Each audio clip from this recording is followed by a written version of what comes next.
Olá, tudo bem?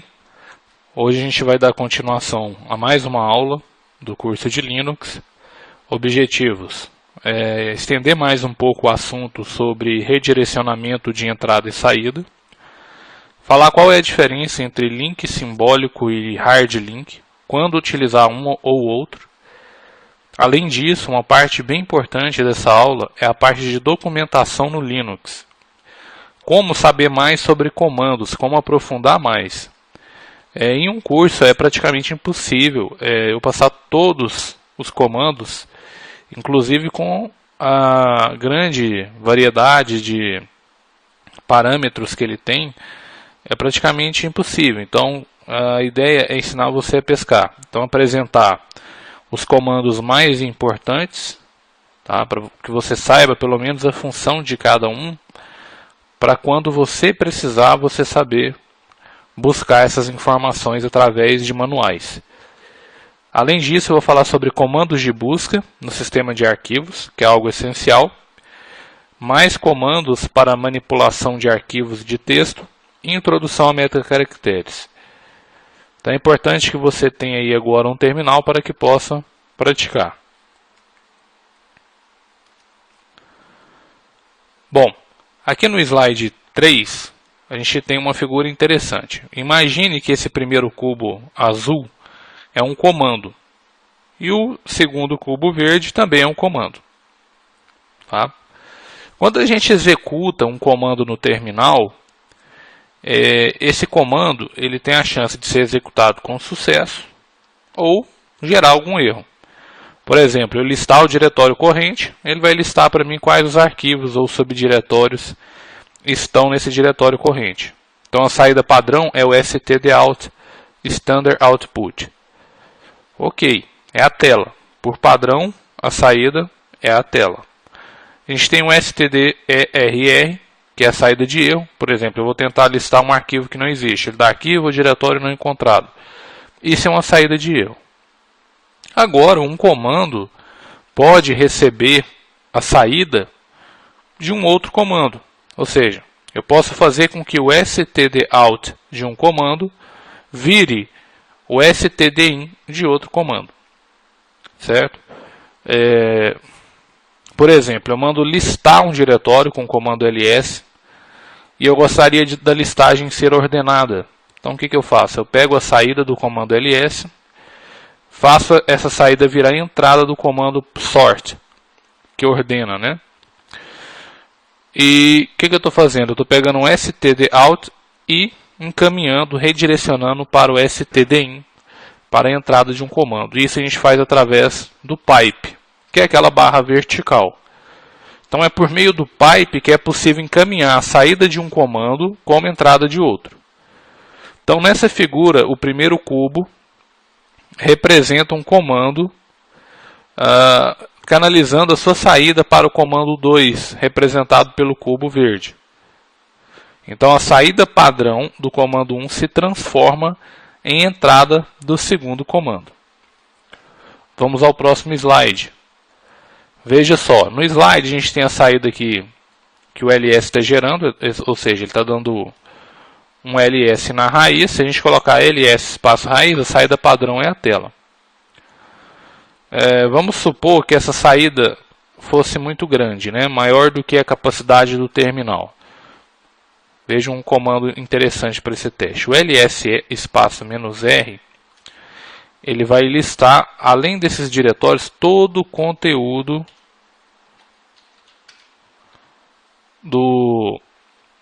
de cada diretório, recursivamente. Então a saída é muito grande, não cabe numa tela.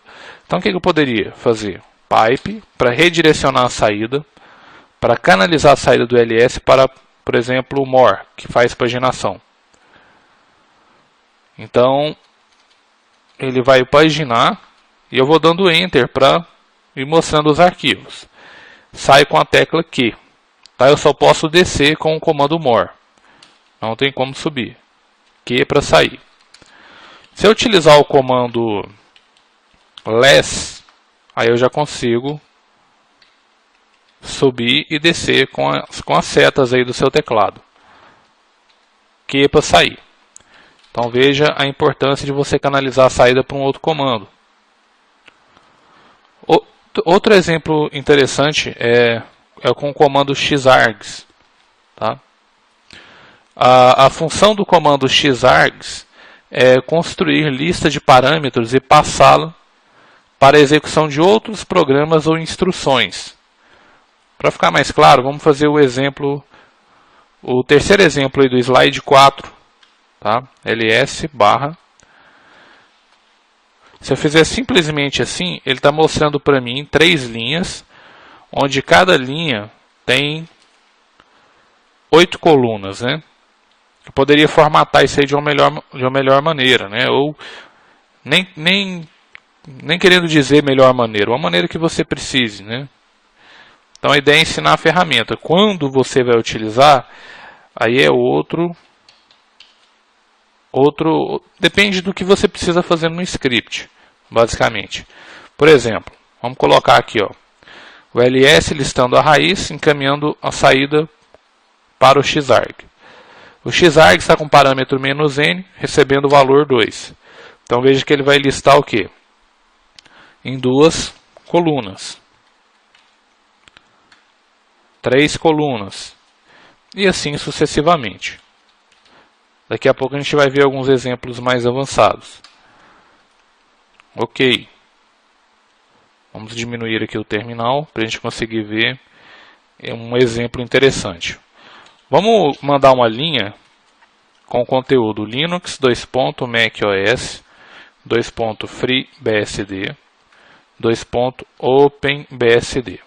Ou seja, uma linha que tem 4 colunas e cada coluna está sendo separada por 2 pontos.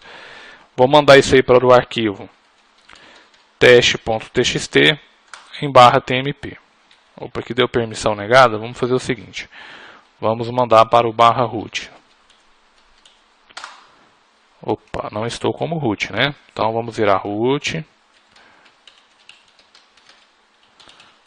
Ok.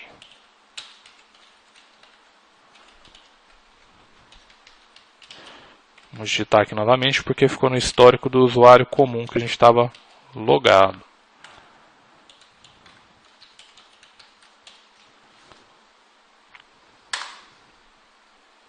Ok. Bom, vamos dar um cat nesse arquivo que está no /root. Ok. Então o arquivo foi criado com sucesso. Vamos construir uma lista de parâmetros. O delimitador é o 2 pontos, por isso "-d", "-n2". Então veja que agora eu construo uma lista de parâmetros sem os 2 pontos, onde cada linha vai ter 2 colunas. Quando isso vai ser útil? Depende do que você precisa fazer em um script. Vamos ao slide de número 5. Vamos brincar mais um pouco aí com o comando xargs. O comando echo ele mostra a mensagem na tela ou o conteúdo de uma variável. Eu posso encaminhar uma linha, né, para um arquivo, etc. Então se eu der echo 1, 2, 3, 4 com espaço, ele vai mostrar 1, 2, 3, 4.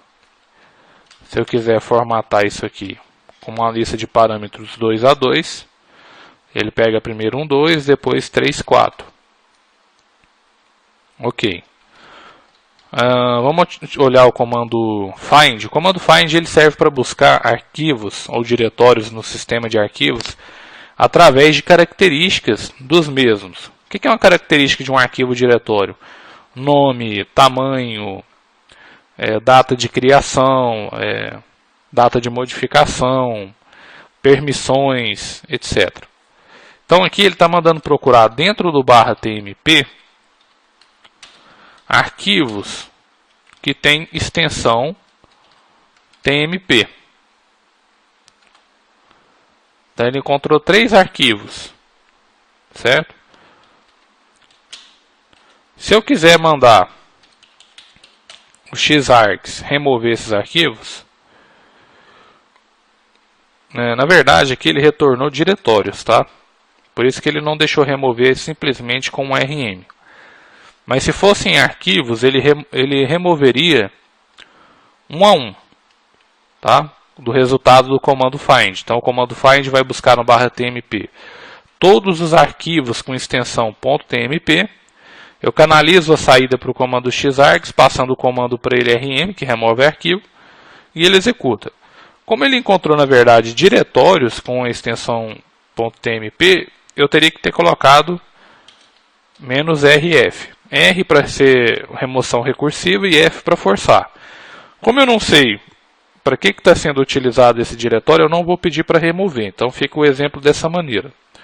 O que você pode fazer é criar arquivos com extensão .tmp dentro do /tmp e fazer o teste.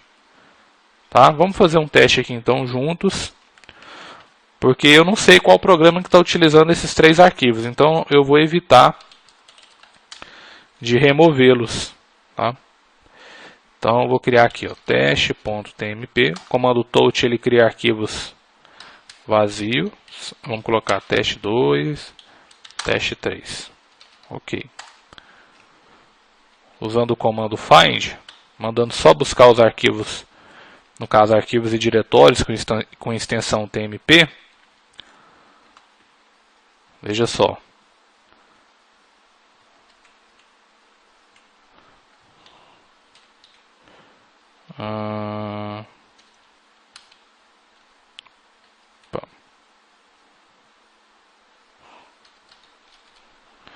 Vamos mandar ele listar apenas os arquivos, tá? Então é só colocar o parâmetro "-type", espaço F de file, ele vai listar para mim só os arquivos. Agora vamos falar que eu quero remover com xargs. Vamos ver se a gente realmente removeu. Agora sim, removeu. Então veja que interessante, eu vou criar uma lista de parâmetros que pode ser usado por outro comando, no caso rm, para fazer remoção. Ok, daqui a pouquinho a gente vê mais sobre o comando find, tá? Não preocupa, porque é um comando que tem bastante detalhes. Olha só, vamos criar novamente aqueles arquivos com extensão tmp, para a gente testar o próximo comando. Okay? A gente está criando aonde? No diretório corrente. Qual é o diretório corrente? /tmp. Então o que a gente vai fazer? Find /tmp, espaço "-name", que a gente vai procurar por características de arquivos com extensão tmp. Tá? Esse asterisco aqui ele é um coringa. Ele representa uma cadeia de caractere qualquer. Então, tudo que vier aqui antes de .tmp ele vai considerar. Tá? Depois a gente vai falar mais em metacaracteres. Espaço "-print 0". Vamos ver o que esse comando aí faz.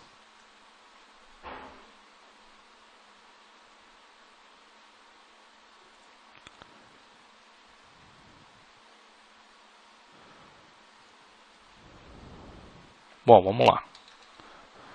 Veja que ele mostrou, através dessa saída até o print 0, todos os arquivos, o caminho completo dos arquivos, tudo junto. Tudo emendado numa única linha. Veja só, tudo numa única linha.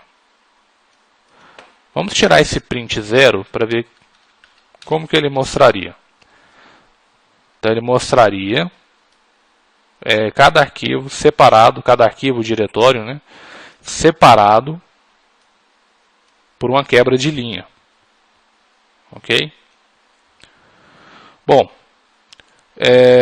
a gente precisa entender melhor o funcionamento do comando xargs. Este comando quebra os argumentos de uma entrada em espaços, tá? Ou novas linhas. Se um nome de arquivo, né, o caminho, o path, possui espaços, por exemplo, arquivo espaço 1.pdf, que é comum ter arquivos com espaço no nome, o xargs interpretará erroneamente que são múltiplos arquivos.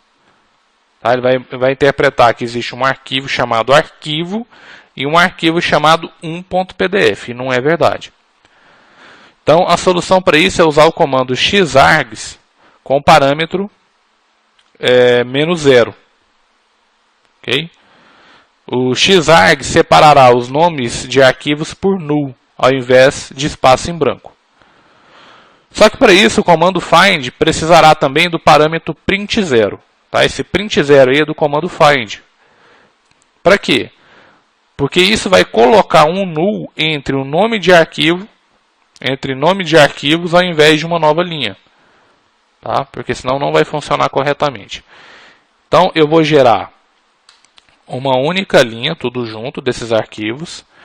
Vou encaminhar a saída com o pipe para o comando xargs, espaço menos 0, espaço rm. Ok? Vamos tirar aqui o menos rm, tirar o rm e vamos ver o que ele mostra. Olha só. Veja aqui que sem o rm, ele está mostrando na tela agora os arquivos com caminho completo com um espaço. Tá? Com um espaço. Ok? Na verdade, não é espaço. Ok? É um null. Utilizando o parâmetro agora rm, o rm agora vai conseguir distinguir, ok? Arquivo por arquivo. Bom, ele removeu os arquivos. O que era diretório ele não deixou remover porque eu precisaria do parâmetro "-rf". Okay? Se eu for listar só os arquivos, a gente vai ver que foram removidos. Type espaço "-f". Então foi realmente removido. Bom, vamos brincar mais um pouquinho aqui com os comandos. ls barra pipe xargs -4. Vamos ver o que é isso aqui. -n espaço 4. Então ele listou a raiz e criou uma saída onde eu tenho no máximo 4 colunas. Ok, vamos guardar isso aqui no arquivo chamado test3.txt. Opa, sinal de maior. Que vai ficar em /tmp. Vamos dar um cat nesse arquivo. Tá, aqui só aceitou eu fazer com caminho relativo porque eu já estou dentro do próprio /tmp. Tá, mas se eu utilizar o caminho absoluto, não tem erro na execução. Ok, guardei o resultado dessa formatação feita pelo xargs. Continuando, slide 6. Vamos dar um clear aqui para limpar a tela. ls barra pipe t barra tmp barra test4 ponto txt. Comando t, além de mostrar a saída na tela, ele também redireciona para um arquivo. Então veja que ele mostrou na tela. E se eu der um cat em /tmp barra test4, está guardado no arquivo. Ele mostra na tela e no arquivo. Então, onde tiver uma situação que você precisa mostrar o resultado na tela e também guardar em um arquivo, você pode utilizar o comando t. Ok, continuando com outros exemplos. Vamos supor que eu queira mandar uma frase escrita em letra minúscula e eu quero transformar isso em letra maiúscula. Então, posso encaminhar essa saída para o comando tr, que tem como função traduzir, né, ou transformar strings. Okay? Então, vou transformar essa string eGeek Academy, que está minúscula, para maiúscula. Então, tr eu vou passar como parâmetro para ele uma lista de A a Z minúscula, e quero transformar em maiúscula. Então, uma lista de A a Z maiúscula. Então, ele vai mandar, o tr vai mandar a saída para a tela, que é a saída padrão. Ok? Slide 7. Vamos aqui, vamos dar um clear. Comando cat, relembrando, ele serve para você ver o conteúdo de um arquivo e para concatenar arquivos. Vamos supor que dentro do arquivo PSWD eu queira somente linhas que tiverem a palavra root. Então utilizo o grep. O grep é utilizado para fazer filtro dentro de um texto. Então ele retornou para mim só linhas que têm a palavra root. Se eu quisesse o contrário, eu coloco o parâmetro "-v". Então tudo que não tiver root na linha, ele retorna para mim. Tá? Então vamos supor o seguinte, eu dou grep espaço "-v, espaço root, barra etc, barra pswd, e vou mandar a saída para a tela e para um arquivo chamado root.txt em barra root. Então ele mostrou na tela. E o arquivo root.txt em barra root também guardou o conteúdo desse comando. O grep tem várias outras variações e vários outros parâmetros importantes. Por enquanto, a gente vai ficar nesses dois exemplos mais básicos, porque a ideia aqui é conhecer o maior número de comandos possíveis e depois eu passar a questão de documentação para vocês pesquisarem mais sobre esses comandos e também tirar dúvidas no nosso ambiente de ensino.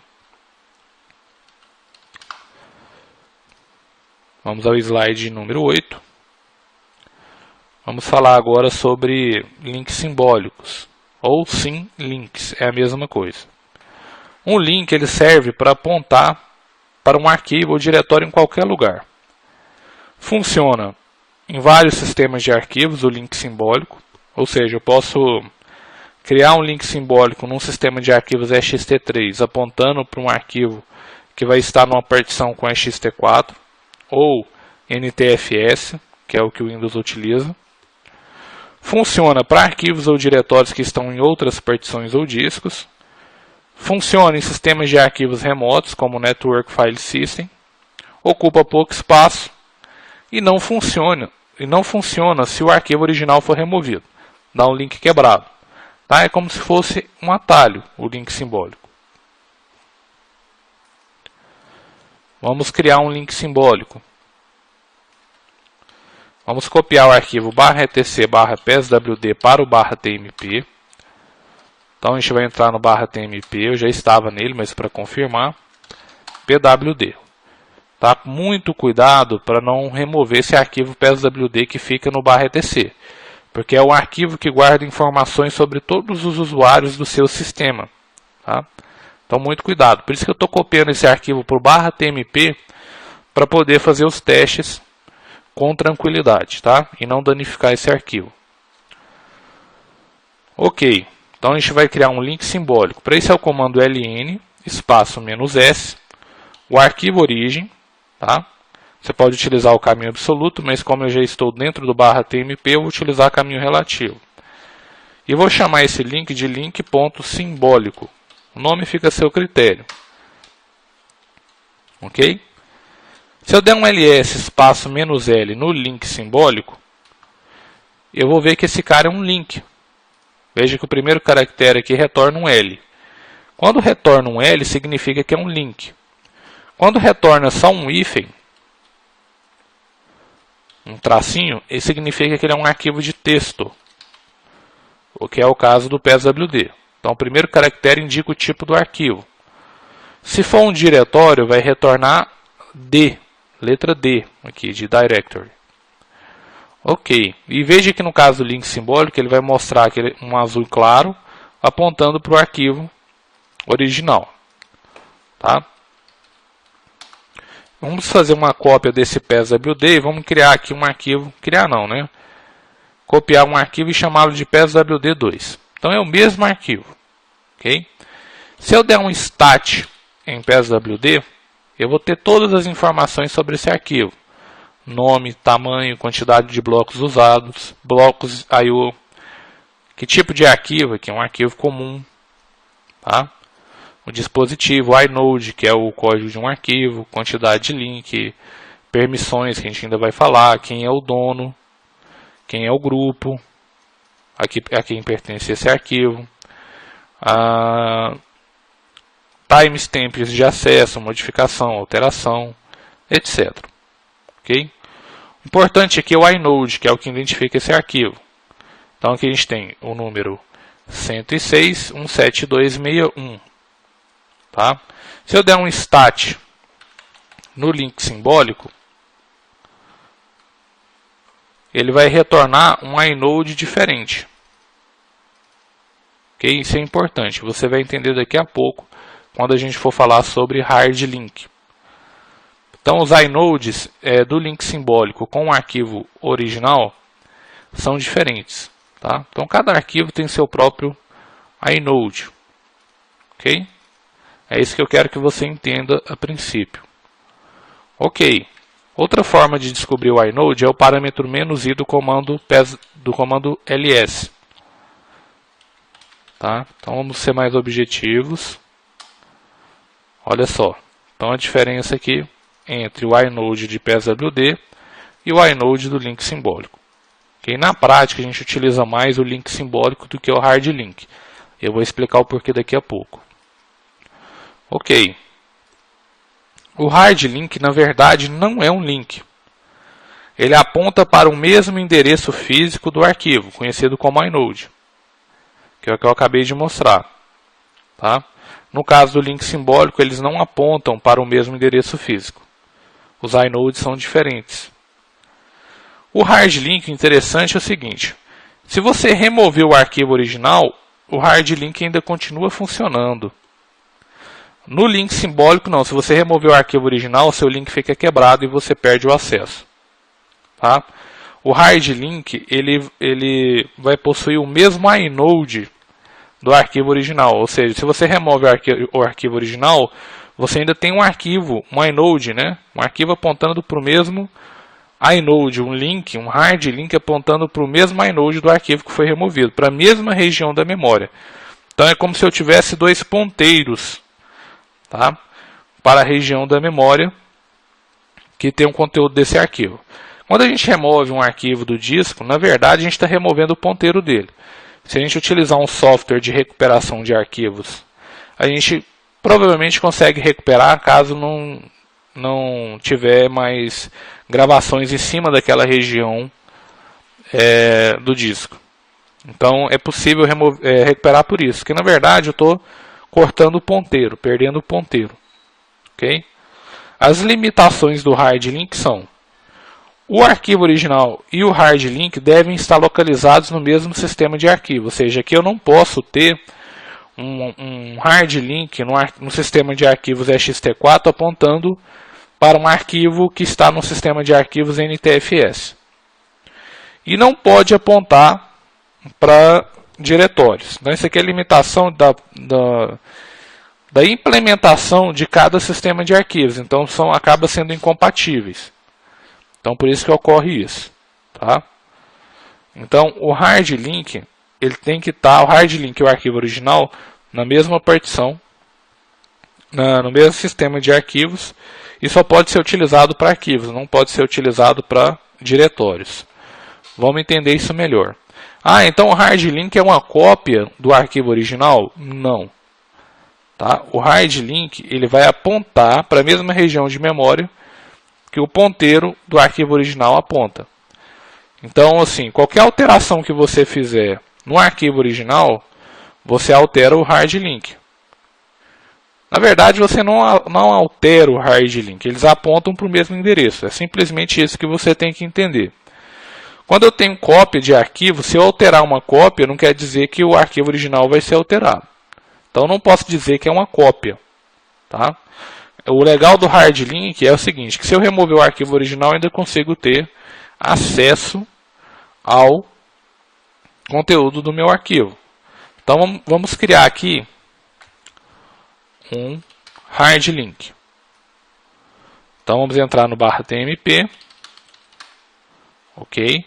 Para criar o hard link, basta o comando ln sem parâmetros. Então, vamos fazer aqui um hard link do arquivo pswd2, que a gente copiou no /tmp. Ok. Vamos dar um stat em pswd2. Vamos olhar aqui o inode. Então, o inode é 106.172.63. Vamos ver o inode do link.hard, que é o hard link. Também é 106.172.63. Então, está provado que eles apontam para a mesma região. Tá? Vamos dar um clear, ls espaço "-i", espaço pswd2 e link.hard. Então, o mesmo inode confirmando aí também com o comando ls.